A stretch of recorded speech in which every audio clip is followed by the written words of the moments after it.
Welcome back, everybody. Welcome back to another preview. Welcome to a Man City versus Everton preview. Early kickoff, my least favourite, if I'm going to be honest, because the games usually, now not every single one of them, but usually serve up dross because it's very it's very early. It's not an excuse. I know Klopp doesn't like them, but I don't like them in terms of just sometimes the crowd struggles to get into the game. Sometimes it takes the players a little bit to warm up to the game, so they're not usually the best of viewing. But regardless, we're back in action. We had a midweek break. How many times we're going to get to say that again this season? Probably not very many, if any at all. So let's hope that he's done us some good. Got some training under our belts in terms of the squad. I will go over it in just a few moments. But of course, before I go into the details, if you would please leave a like on this video, it massively helps us out, and subscribe if you are new. We have launched channel memberships. Now again, I reiterate, we never ask for any donations, whether it be super chats or memberships, any of the sorts. But if you do want to support the channel further, there is a link in the description where you can become a channel member. $3.99 a month.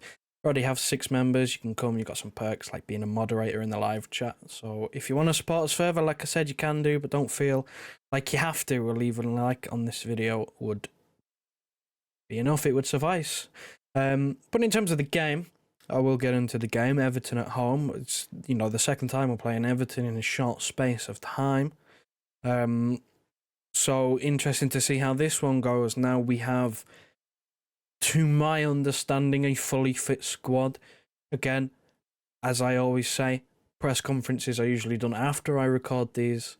So in terms of exact news, I'm not 100% certain, but I can be 99% certain that we have everybody available, because that was the case last time out against Brentford. We had a fully fit squad and nobody seemed to come off injured.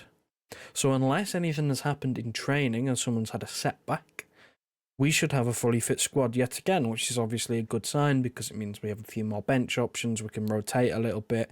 It's just nice to have a fully fit squad for the first time this season.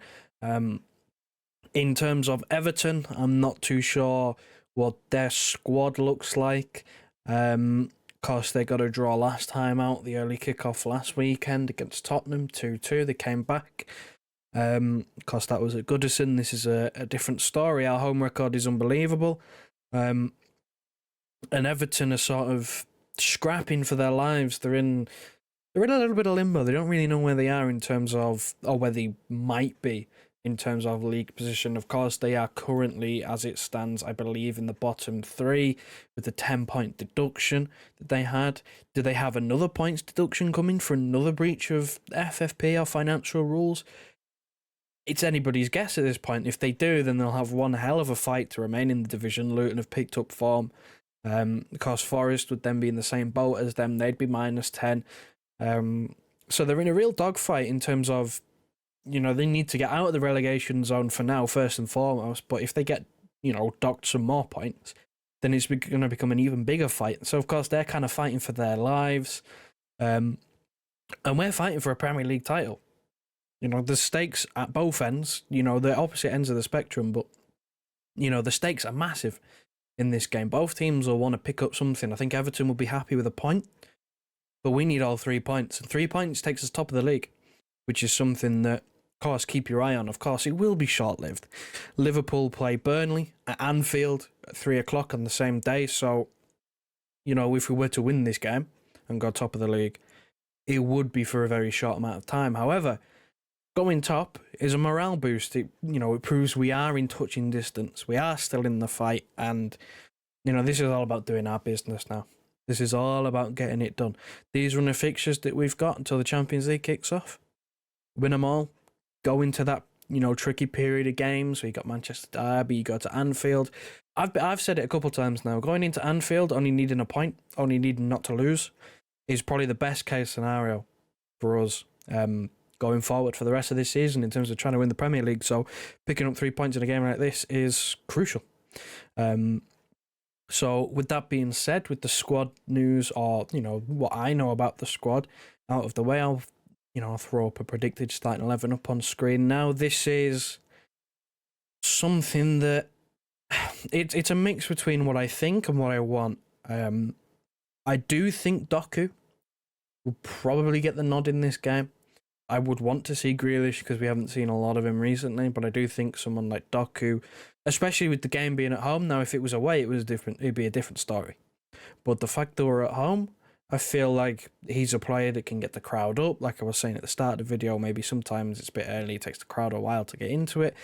Doku can get people out of their seats, and he's a useful tool to have at home when you think that we'll have the majority of the ball. We'll be massively the favoured team in this game.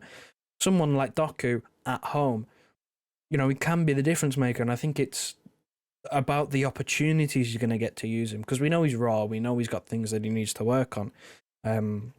So you got to pick and choose when you can play him, and I think the home games is where he's most likely to play. And knowing Everton, they're going to sit in a 4-4-2, making runs in behind, even if he's not found, but making them runs in behind the defence and dragging players, with him to drop off. It could be something that's useful, but in terms of the rest of the team, the back four is more of what I want than what I think. Personally, and I don't think it's a bad idea, but I think Pep may go with the same defence that he's gone with against Brentford, and that'd be Stones coming out and Vardio coming in and shifting over to the left. The reason why I'm not going to be totally against him doing that is because I'm a big believer in partnerships, in building chemistry in the defence. There's very little hope on my end of keeping a clean sheet in any game anytime soon, and that's purely because there are moments in games where we switch off defensively, or something goes wrong defensively, and I believe that one of the ways to fix that is to have a set defence. This is the part of the season now, the second half of the season, where I want to see a back four that's nailed on. When everybody's fit, this is the back four that we're going to play with, because you give that back four a chance to build chemistry, the clean sheets and the good defending is more likely to happen. Now, for me, John Stones is, of course, if he can stay fit, the ideal option, which is why I've put him in there, because he's just so good. But I do understand there is a massive if over his fitness, and if he does, have another injury and he drops out, then it's going to be impossible for him to build chemistry with any of the other players in the team. So maybe sticking with what worked for the most part pretty well against Brentford, I'd understand. I'd be all for it. But personally, John Stones should, fingers crossed, should be okay for the rest of the season. And in that case, if he, believes that he's going to be fine, then he needs to start, because he was part of the defence last season, so why not? And he gives us, that option of doing a few things tactically, whether he steps into midfield or not. But that's my predicted starting 11. You let me know what you think of it in the comment section below. And in terms of score prediction, I'm going to go for a 3-0. I know I said I can't back a clean sheet, but it's almost like you try hard enough, one will come eventually. And if we're going to do it, it'll probably be in a home match. So I'm going to go 3-0. You let me know what your score predictions are in the comment section below. In terms of how I'm feeling, in terms of how my confidence is, pretty high. Pretty high. We're on a good run. So, of course, the main theme of this is you win, you go top. And I think that's what the aim should be. Win, go top, goal difference, try and add to it if you can. But most importantly for me is obviously 3 points. But then after the 3 points, it's keep a clean sheet, defend well. Because I need to see signs that we can do that. Because when the bigger games come around, by God, we need to be on it defensively. So that'll be that from me for this preview. If you would do me a massive favour on the way out of this video, if you would like it, be massively appreciated, and subscribe. If you are new, turn the notification bell on, because you'll never know when the next time we're going to go live. And like I said at the start, there is a channel membership that you can join if you want to support us further. We'll never ask for any money. But if you do want to support us further, the link is in the description for you to join the membership program. Thanks very much for watching, and I will see you after the game, where hopefully we've gone top of the league.